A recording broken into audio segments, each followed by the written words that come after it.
जान कहे रूसल बारू बहरी अकेले आके सूतल बारू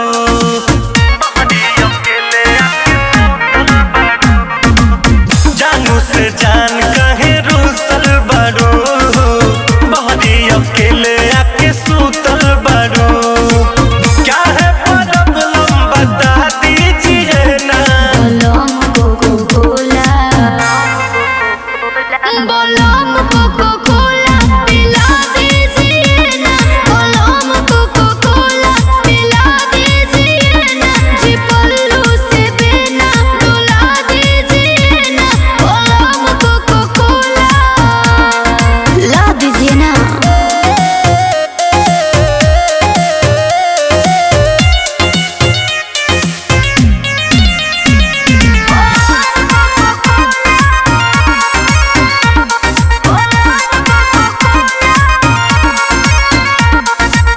चलो ना शॉपिंग करा दूंगा मैं जी चल के सिनेमा दिखा दूंगा मैं जी।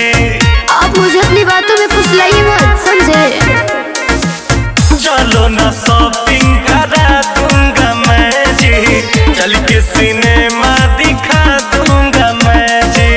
जुल्मी ये गर्मी सता रही है जी मेरी बेचैनी बढ़ा रही है जी मेरी बेचैनी बढ़ा रही है जी। प्यार का ऐसा सिला दीजिए ना बोलम कोको कोला बोलम कोको कोला पिला दीजिए ना बोलम कोको कोला पिला दीजिए ना जी पल्लू से बिना डुला दीजिए ना बोलम कोको कोला। क्यों इतना सता रहे हैं?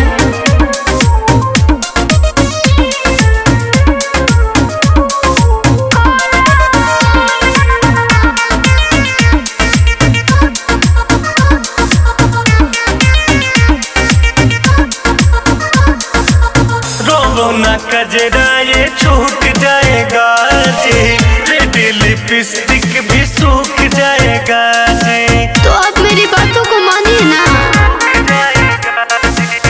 रोवो ना कजरा ये छूट जाएगा जी रेड लिपस्टिक भी सूख जाएगा जी। महके बदन